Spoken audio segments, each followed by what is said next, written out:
Some of you expressed concern about the length of these videos. For your convenience, check out the table of contents on the right-hand side. Feel free to start at the beginning and work your way through the video for some awesome in-depth insights. But if you see what you came for, or just want to see something over that you didn't catch the first time, please feel free. And as always, guys, thanks for tuning in.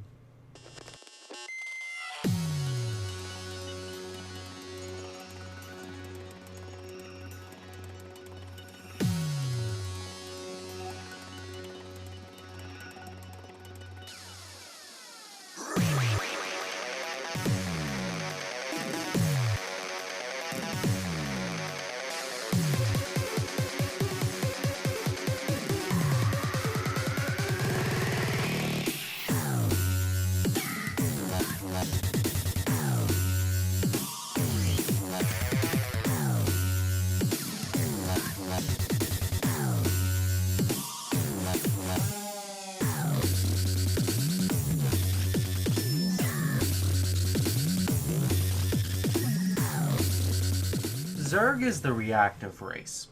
Early game, we like to get the best economy possible. What a lot of Zergies tend to forget, though, is the theory of Starcraft relativity.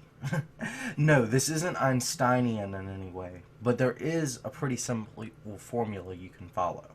If a Zerg's opponent is going for the best economy possible, they sacrifice early game map control and harassment potential. The inverse is also true. One can sacrifice economy in favor of pressure. Any advantage one gains in a game of Starcraft comes at a cost. As a Zerg, it's important to become intimately acquainted with this, as Zergs like to drone for as long as possible. The thing to remember is what's possible in one situation isn't necessarily feasible in another. Last time, we talked a lot about Reapers and benchmarked that against a CC first build. Reapers, as we saw, cut into the Terran economy by delaying an expansion almost 2 minutes. We're going to do something very similar to this today. We're actually going to look at a much more extreme situation. That is Hellbat drops. And as I will show you over the course of this video, they must do a lot more direct damage to break even, much less even be ahead.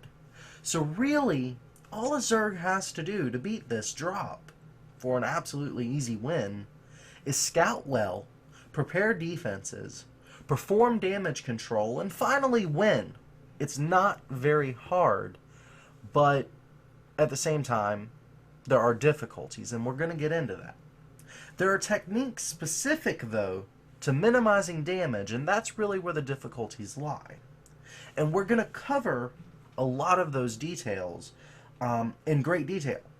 Well, just said detail twice. And anyway, but first, I really want to emphasize, yet again, that the real trick is scouting.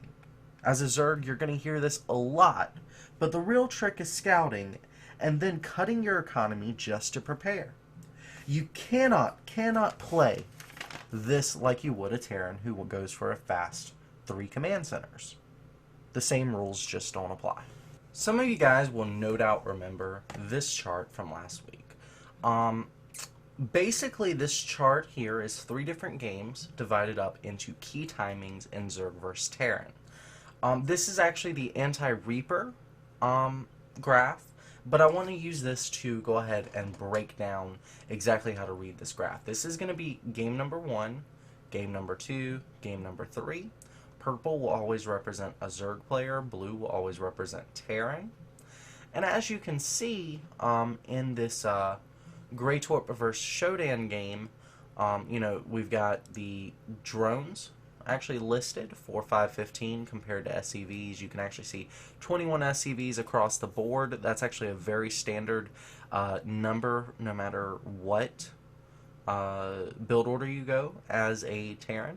And we'll explore that a little bit more as we go through to today's lesson. Yeah, that's really all you really need to know. 515, 615, 730, 815.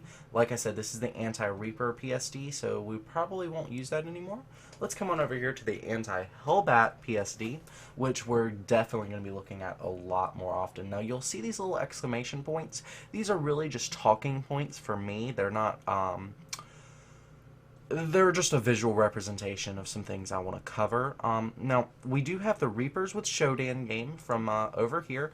This is the exact same data, and we just want to use this as a benchmark for these other two games so that we can kind of place these build orders as far as which one's the more economic, which one's more harassment oriented, etc., etc. This will just give us a comparison point. I will be taking a very analytical, kind of almost science-based approach to this, so anyone who's not really into the mathematics can definitely skip on forward to the actual execution portion of the game. It's not going to hurt my feelings any. But if you want to know more about details and information, this is definitely something you're going to want to tune into.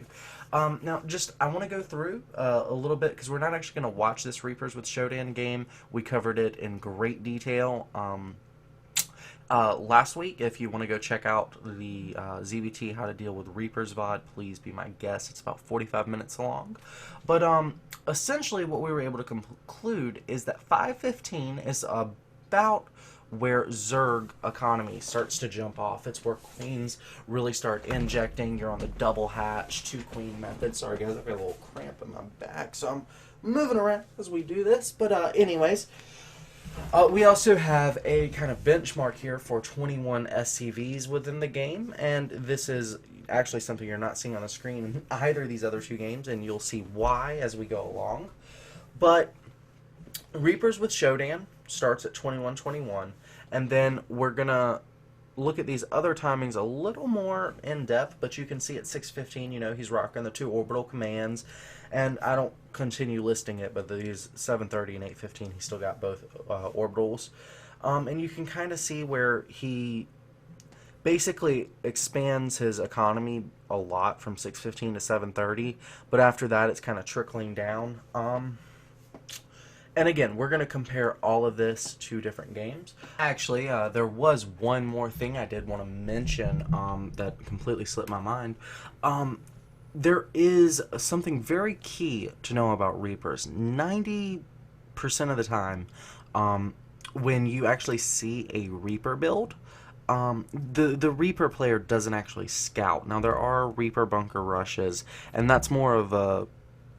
I don't want to call it an all-in, but it's definitely approaching that point. But the majority of the time, you're not going to see a SCV sent out, and that is a big tell. You will notice in the Greytorp vs. Shodan game that the reason Greytorp is actually behind 2 drones compared to Candide or Stefano, well, Stefano's at 26, but we're not going to get into that. That's for its own reasons.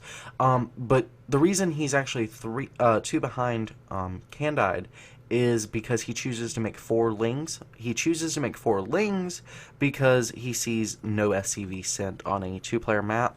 Now, in this game that we're going to be watching today, it's actually kind of interesting because this is a 4-player map. And that means that Stefano could be here, here, or here. And in fact, he's going to end up being, over here in the top left-hand corner. But that's not the first place that Shuttle is going to scout. And considering that it's not the first place he scouts, Stefano chooses to be uber safe, makes a couple of extra links just to, in case there's Reapers coming. And so he's actually going to have to respond, getting a message on Skype.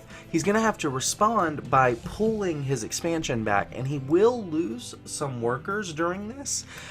So we're going to have to fudge the numbers just a hair, but I'm going to explain to you all the fudges that actually do indeed occur. Now we see that here around 223, we're having this SCV almost to the natural. He's going to go ahead and expand. That makes this a command center first build.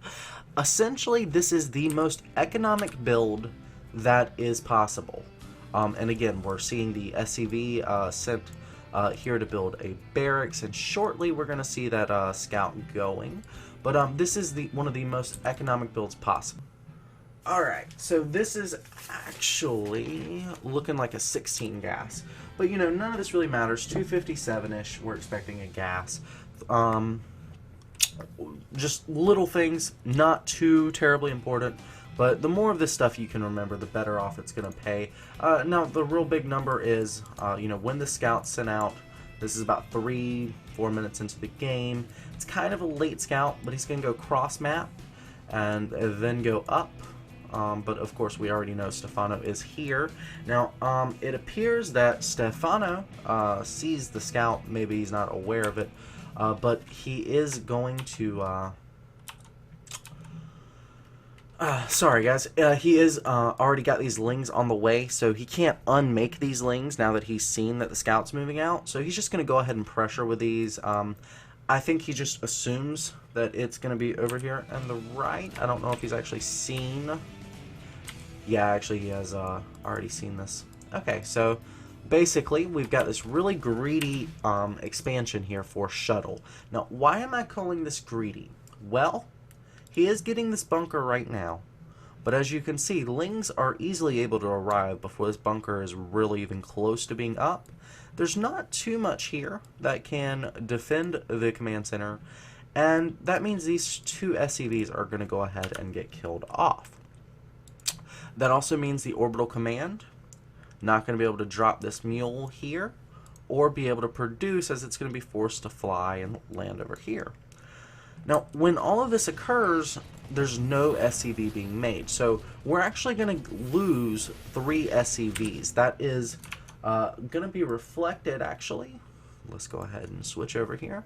Yeah, that's reflected here in this build.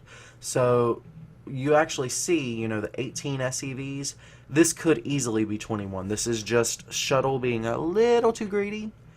But the question is, will you be that greedy? Couldn't you just build that on the high ground? I'm not calling a command center first build greedy here, though it kind of is. 6 pulls would rock it, but that's a lesson for a different time.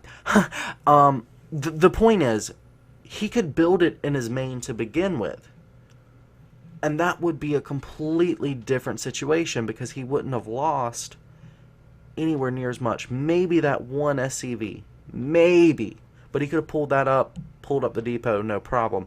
The fact is, he was trying to buy some time. And yeah, basically, you can always add 3 SCVs to any number on this list, is what the point is here, just by, building this in your main base instead. Alright, let's switch back over here to our nice little overlay. Sorry, I really should come up with a better technique there, but whatever. Yeah, floating over, blah, blah, blah, losing some time. At this point, 617, the Terran got his production going on. He's got mules going down. Let's look at the income tab. Alright, so we've got 34 harvesters for Stefano, 22 for shuttle. Now, mules are harvesters. So we need to be able to mathematically put a number of SCVs to mules, which of course will correspond to the number of orbital commands. 2 orbital commands, 2 mules. A mule is worth somewhere between 3 and 4 SCVs. For our purposes, we're just going to say 4, even though it's like closer to 3.7. I've read a couple of different arguments, so I don't want to go too much into the details. We're just going to say 4, flat out. So at this point, the economy then for Stefano is 34 harvesters, and the economy for shuttle is 30. There's a 4 harvester difference, and that's fairly okay. There could actually be more had Stefano not made those lings, but of course that would have added 3 to shuttle. So shuttle could technically be at 31, or I'm sorry, 33 right now, which would make this a totally different ballgame. Completely even economy for the Terran, despite not even having a natural. So, yeah, that's definitely something to keep in mind. You can see the economy, 1120 right now, but it's floating, fluctuating up and down. No harm, no foul, whatever. That's just the way mules operate. So, yeah, we're here at 6:15, and we're basically looking to see when this orbital command goes ahead and gets taken. We see actually the bunker going down right here. Of course, Stefano seeing the bunker go down. Here we go. Lings. Boom. So the thing about these lings that you want to know our Hellions are on the map. So finally we have something that can defend. Remember in the introduction I mentioned that when you go for a Command Center first build, there is a chance that you will be contained. This is kind of a worst case scenario, just because I find this to be a good place to benchmark. Had, you know, we skewed the facts a little bit, made this a perfect scenario, you know, this would prove even more my point, but this is going to be the worst case scenario economic build. So, you know, this could be a lot better, could be a lot better performed, could, you know, not have been the greedy expansion, whatever. But this is where we're at right now. So the Lings coming up the ramp, you know, just getting burned down. Now the Command Center going ahead, floating over, we're finally seeing it get intake around 7:15. Now this is about the same time that the Reaper build got its orbital command at the natural. However, we've had added production time and mules from this orbital command for a lot longer, and trust me, mules add up very, very quickly. Okay, so basically at this point we're just going to go ahead, fast forward a little bit. You see all the Lings getting roasted here. So essentially those Lings were useless, but at the same time it's been able to hold shuttle off. So we want to get a kind of final representation of what the economy would look like for these players at the 8:15 mark. This is where we've seen both players' economies expand, and the result of the expansion, because especially playing as a Zerg player, you're kind of playing the dominoes effect. One domino, according to physics, can knock down another domino 50 times larger than itself. No more than that, though. So if one domino knocks down one 50 times larger than itself, and then that one knocks one down 50 times larger itself, you can see an exponential increase. The same is true of drones. The more drones you have mining, the more drones you can buy. So this is going to be a measure of early game decisions, how many drones you made early game, how many drones you can have now. The same is partially true for the Terran, and that's how we're going to benchmark here. So we've actually got 46 harvesters for Stefano, but let's take a look at something. There's an orbital command here, there's an orbital command here, and there's an orbital command here. So with this particular build, you know, this is a fast 3 CC. We've got 3 mules on the field, so that's going to be roughly 12 mules per cycle, plus 3 additional SCVs per cycle. So this economy is exponentially going to go up. Well, linearly go up is technically the math term, but it's going to go up 3 every cycle as long as there are 3 orbital commands. And in addition to that, it's going to get 3 mules. But right now, it's at 42 harvesters. Could be at 45 harvesters if it hadn't have been greedy and lost those 3 SCVs. 2 from actual direct killing, 1 from lost production time. So, in conclusion, this is a really awesome build that shows us exactly where the Terran could be at 4 different points in the game.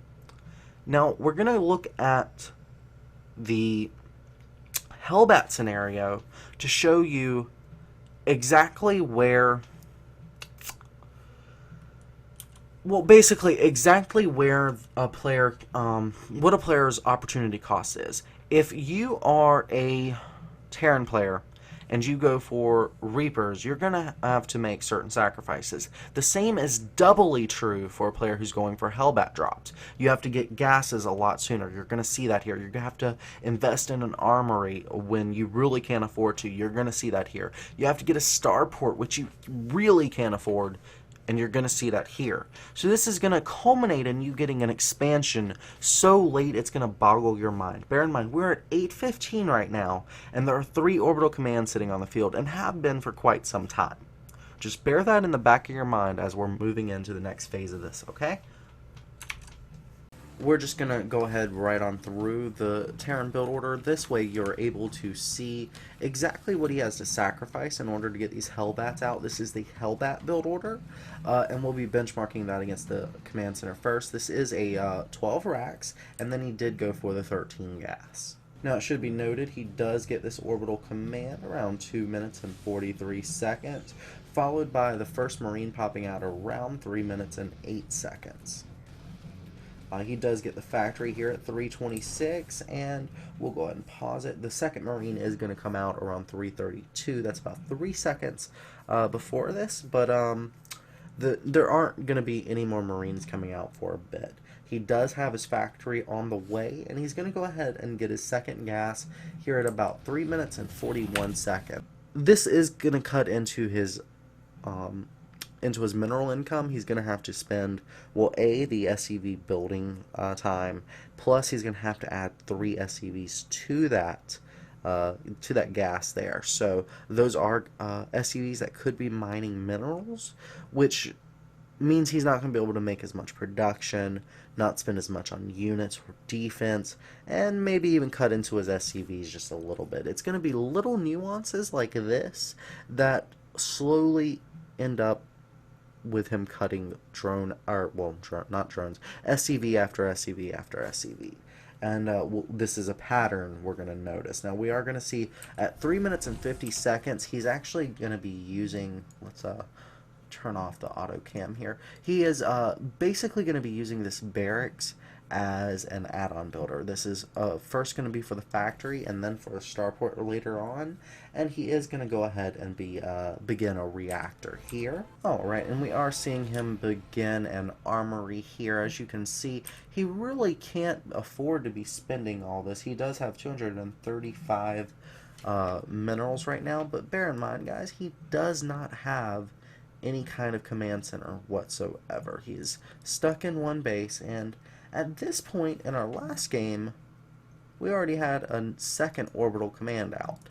So what this really means is to get this armory, to get these double gases that are required to get Hellbats and Medivacs out at a reasonable time before anything that can counter them is out for the Zerg, you have to invest very, very heavily. And this is something that's going to haunt the Terran, as it's going to result in him needing to kill at least 9 drones. That's right, 9 drones in order to even be even with the Zerg. That's not to be ahead, that's to be even. And we're going to prove that coming up.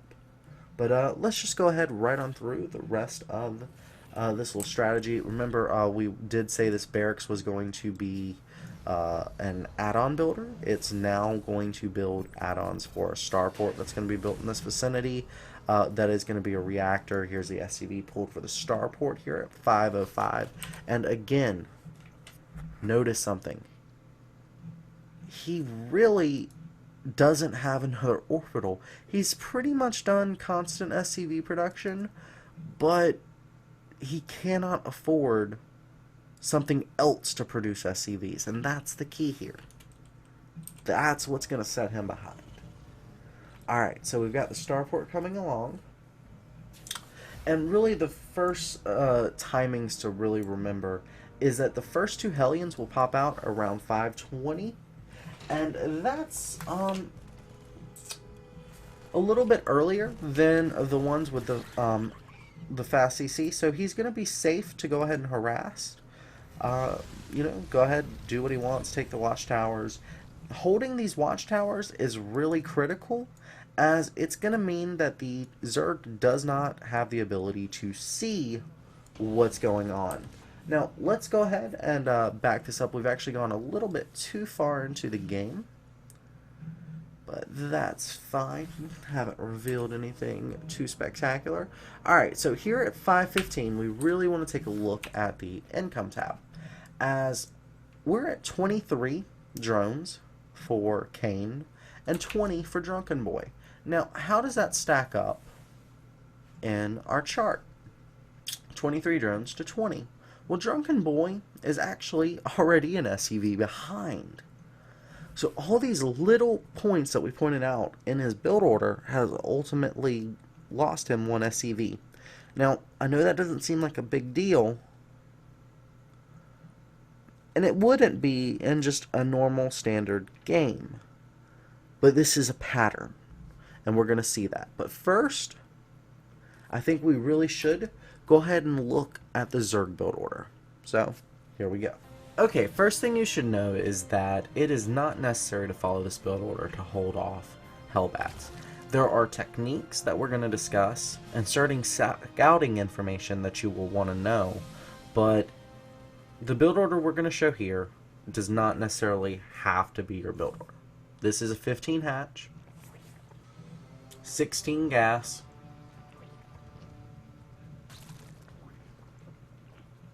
15 pull, that goes ahead and gets 2 queens as fast as possible. And we do see the SCV scouting here, so Kane, go ahead and making some extra drones rather than lings.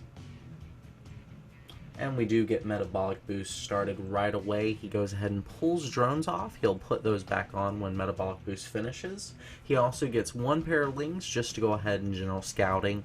But yeah, he wasn't really too much rushing that. He will also get his 3rd queen as soon as possible. Alright, now once metabolic boost finishes, we're going to notice a couple of different things coming from the Zerg. The very first thing he's going to do is go ahead and start mining his gas back. You see that occurring now. He's also making a couple of lings as well as getting another gas. This is going to go ahead and get him ready for the mid game, usually for a layer based attack, but it'll also let him make tier 1 units if he needs it. Now he does see Hellions here, and that is going to be huge. Now, I want to go ahead and pause this because there's a couple of different things that I want to go over. We're paused now at 6:15. Now, if you'll remember, we do have certain timings that we want to look at here. And this is a great opportunity to just go ahead back through those. There's a lot of scouting that has been going on. Now, if you remember from our Command Center first game, there was, even around 2 minutes, 3 minutes, there's been a Command Center here. And Kane keeps double checking to see this. He sent in Overlords. He sent in Lings. We're going to go back through this just so you can see this step by step. But this is huge. Huge scouting. We even see this Overlord bruised a little bit. Hold on, let's get this back to around 2 minutes. And we're going to do this at like ×4 speed, but we're just going to watch this area because this is uber important. Alright, Overlord coming, diddly do, blah blah blah blah blah blah. Anyways, ×4 speed. Now, constant scouting here. Yeah, you can even see. Yep, he's looking now. This Marine scout pushing him away, but he's pretty reasonably confident. Yeah, no command center just yet. Now, it could be in the base. He doesn't know that yet. So what he'll want to do is just constantly sending in scouting lings. That's what these two are for. Now, he does take a watchtower with 1, and that's killing off an SCV. He's even going to do that here. But this other one, he's just going to poke in here. Oh, loses it to Marines. Loses that. Okay, so, pausing this again. These are certain timings that he's looking for. He looked at it with his Overlord. He looked at it with the first possible lings. He's lost those lings to the scouting towers. Now, he sees no expansion. I just have to keep emphasizing that. So just to stay safe, he's going to build this Roach Warren. Now, he doesn't know his opponent's gases. He doesn't know much about what's going on inside his opponent's base. His Overlords just aren't in position. So just to be safe, because he has seen the Hellions, he has seen no expansion yet, and he's even been pressured back with this Overlord, he makes this Roach Warren. He doesn't have to make anything out of it. Now, there's really only 2 options for the Terran in a situation like this. Like I said, we don't know that this isn't there isn't a command center here, but at this point it really should be floated down. There's no reason to hide it, as you can mine more from 2 bases than you can from 1. Basic concept, I know. But it's important here because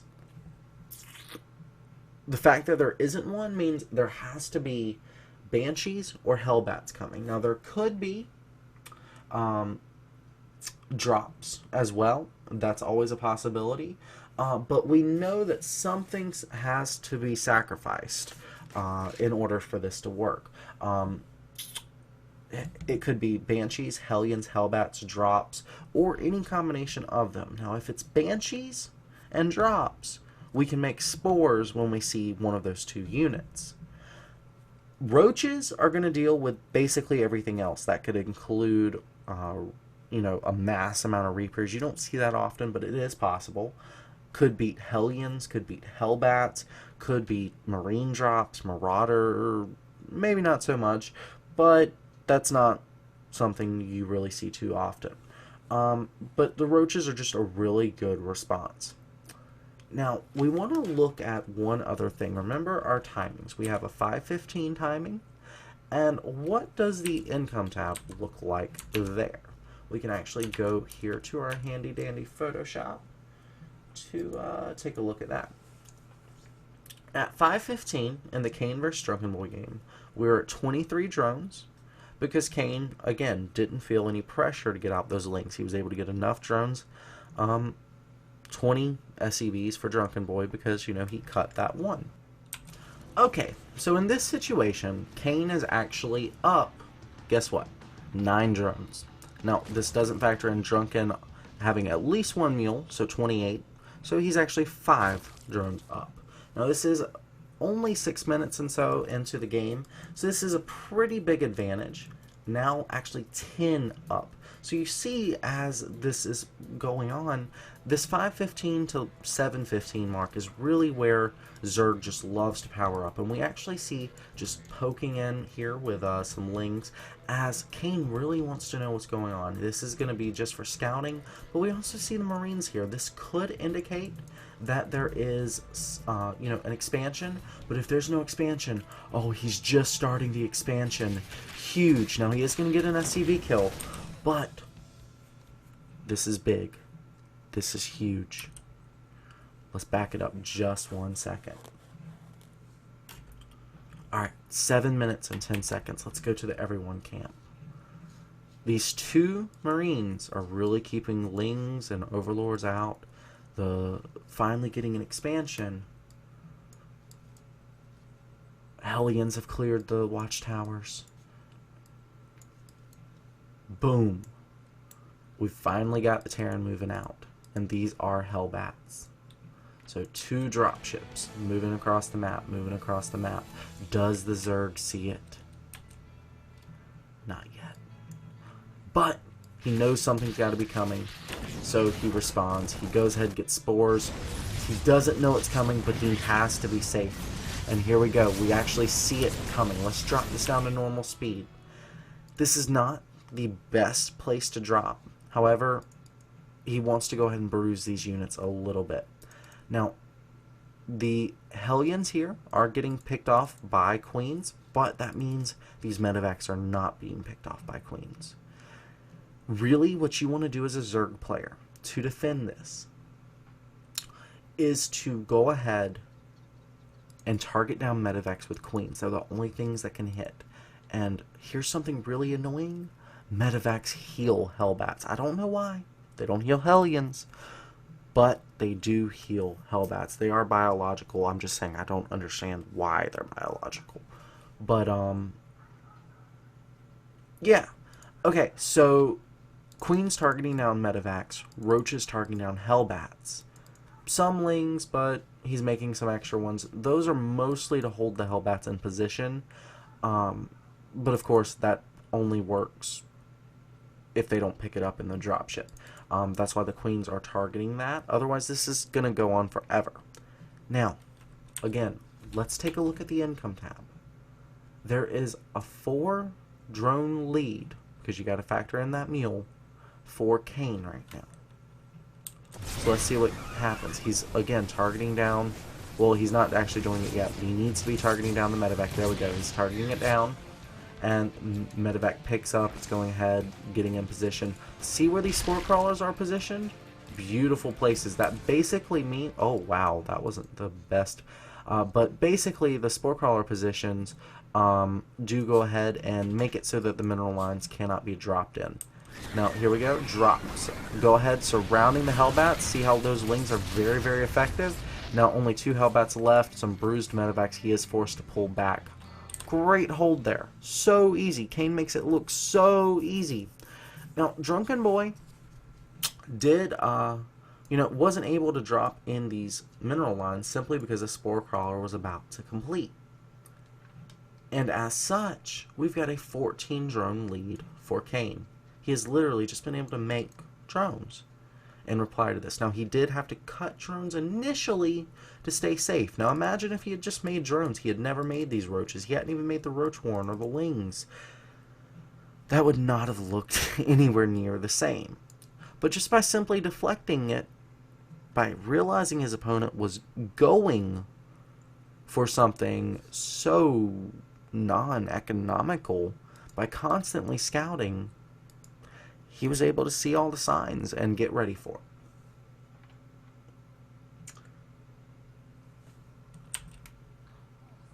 Now, we do want to take a look here at 8 minutes and 14 seconds. Well, 15 is fine, actually. We'll go ahead and get there. Okay, so let's look at the state of the game right now. We do have an expansion, finally almost there, for Drunken Boy. This is FXO Drunken Boy, so this guy isn't bad. He just had an all-in that didn't work so well, so he's got to make the best of it. This is not an orbital command. This is not even a command center yet. So he has been, for 8 minutes, producing off 1 orbital command, 1 SCV at a time. This makes him at 25 harvesters. Let's go to our little chart here, handy-dandy chart. And we'll clearly see that over the last 3 minutes, he's made 5 SCVs. Now, he did lose 1. So he made 6. 6 SCVs, guys. That's all. Now, this basically means that Kane has map control. He can tech to whatever he wants, and he has a choice. Does he apply pressure, or does he make extra drones? Looks like he's making drones, but here at 8:15, he's able to make that choice. He can expand, he can get these. It looks like he's going to go for tech with these evolution chambers, with this extra gas, maybe get some mutalisks out. But the point is, he has options. And he's just going to continue to drone. This is a huge lead for the Zerg, simply by cutting his drones in response to what he was scouting. The key is knowing the Terran capabilities, knowing what to look for, knowing your timings, and having some decent scouting. Everything else is easy, guys. Hope you enjoyed this. If you like this content, please hit like on YouTube, hit subscribe, leave us feedback, post on our Team Liquid thread. Everything that we do, every click counts, every comment counts. If we can show people are liking this, we can get sponsors in. If we can get sponsors in, I know that sounds really corny and cheesy, guys, but if we can get sponsors in, we can bring in a lot more content by getting players like, Stefano, Masan, to really come in and bring in insight. But right now, clicks, comments, feedback, everything helps. Thank you so much for tuning in, and as we say in my hometown, thanks for being awesome, guys. Bye-bye.